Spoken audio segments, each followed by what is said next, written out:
Fala, gente, graça e paz, tudo bem com vocês?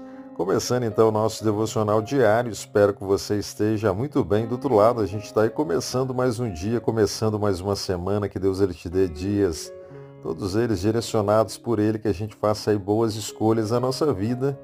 Hoje a gente para meditar um pouco na palavra do Senhor, que Ele possa ministrar o teu coração e que Ele abençoe ricamente a tua vida, a tua casa, toda a tua família. Ele derrame sobre você uma paz que excede todo entendimento. E para você que é novo por aqui, seja sempre muito bem-vindo. A gente fala sempre sobre a vida. Agora, deixa eu te fazer uma pergunta. Você já se sentiu pressionado a agradar a todos ao teu redor? A fazer o que os outros esperam de você, mesmo quando isso vai contra ali o que você acredita ser certo? Então hoje a gente fala sobre um tema crucial. Jesus ele estava ali disposto a decepcionar a todos, exceto o seu Pai. A gente vive num mundo, meu irmão, que nos pressiona o tempo todo, constantemente. Pressão para ter sucesso, pressão para ser popular, pressão para se encaixar. E nessa busca frenética ali por aprovação, muitas das vezes a gente acaba se perdendo. Nós perdemos a nossa identidade, a nossa integridade, a nossa paz. Mas e se eu te dissesse que existe um caminho diferente? Um caminho que nos liberta dessa necessidade desesperada de agradar a todos. Veja bem, quando a gente olha para a vida de Jesus, a gente percebe algo ali extraordinário.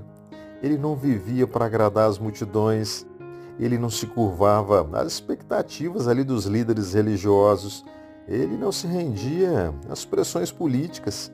Jesus ele tinha uma única prioridade: agradar ao Pai, agradar a Deus. Quer ver um exemplo? Lembra da história da mulher samaritana? Lá no livro de João, no capítulo 4, nos conta como Jesus, ele, contrariando ali todos os costumes sociais e religiosos daquela época, conversou com uma mulher estrangeira à beira de um poço. E ele decepcionou os seus discípulos, ele chocou os judeus, mas ele agradou ao Pai, mostrando ali o seu amor, compaixão, alguém considerado uma pessoa mantida à margem da sociedade, excluída do convívio social. Ou que tal ali quando Jesus ele expulsou aqueles que faziam comércio no templo? Lá no livro de Mateus, lá nos versículos 12 e 13 do capítulo 21, o texto ele diz assim, ó: Jesus entrou no templo e expulsou todos os que estavam vendendo e comprando, derrubou as mesas dos cambistas e as cadeiras dos que vendiam pombas. Lhes disse: está escrito, a minha casa será chamada casa de oração, mas vocês estão fazendo dela um covil de ladrões. Imagine ali o choque. Jesus, o suposto Messias, causando confusão no templo, e ele decepcionou as expectativas de um libertador político, frustrou os líderes religiosos, mas ele agradou a Deus, meu irmão, ao zelar pela santidade da casa do Pai. A Bíblia, ela nos ensina sobre a necessidade da gente glorificar a Deus em todas as coisas, ou seja, o propósito principal do homem é glorificar a Deus, é desfrutar dele para sempre. E Jesus exemplificou isso perfeitamente. Mas o que isso significa para nós hoje, hein? Como é que a gente pode viver como Jesus viveu? Em primeiro lugar, a gente precisa entender que agradar a Deus nem sempre significa agradar aos homens. Às vezes a gente vai ser mal compreendido, criticados, até mesmo rejeitados. E tudo isso por seguir a vontade de Deus. E tudo bem. Jesus ele nos alertou sobre isso. Lá no livro de João, lá nos versículos 18 e 19 do capítulo 15, a palavra diz assim, ó: se o mundo os odeia, tenham em mente que antes odiou a mim. Se vocês pertencessem ao mundo, ele os amaria como se fosse dele. No entanto, vocês não são do mundo, mas eu os escolhi dentre o mundo, por isso o mundo os odeia. Em segundo lugar, meu irmão, a gente precisa estar enraizado na palavra de Deus, porque é só assim que nós teremos discernimento para poder distinguir entre as expectativas do mundo e a vontade de Deus.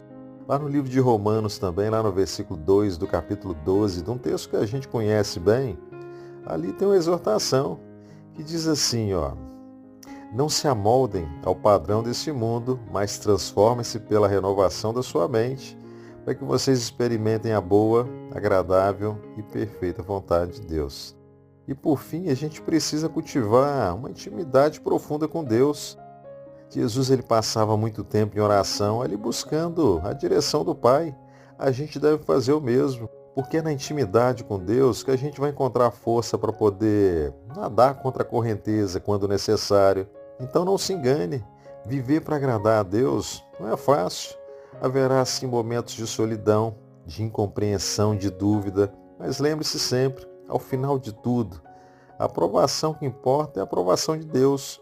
Então eu te pergunto, você está disposto a decepcionar as expectativas do mundo para poder agradar a Deus? Está pronto para poder seguir o exemplo de Jesus que estava disposto a decepcionar a todos, exceto o seu Pai? Que a gente possa, como Jesus, viver com os olhos fixos no Pai, buscando a sua aprovação acima de tudo. Que a gente tenha coragem de decepcionar as expectativas erradas e a força para poder permanecer fiel à vontade de Deus, mesmo quando isso nos custar, porque no final das contas poder ouvir "Bem-vindo, servo bom e fiel" dos lábios do Senhor, de Deus, vale mais do que todos os aplausos desse mundo. Guarde no teu coração, eu espero que produza bons frutos. Não esquece, amo vocês em Jesus. Se abençoe a tua vida, abençoe também a vida de alguém. Faça com que essa mensagem ela vá mais longe. Compartilhe com um amigo e amanhã, se Deus permitir, a gente retorna aqui de novo para meditar um pouco mais na palavra dele, pensar um pouco mais na nossa vida e que Deus ele te dê uma semana muitíssimo abençoada aí pela frente. Tá bom? Grande abraço, fiquem todos com Deus. Tchau, tchau.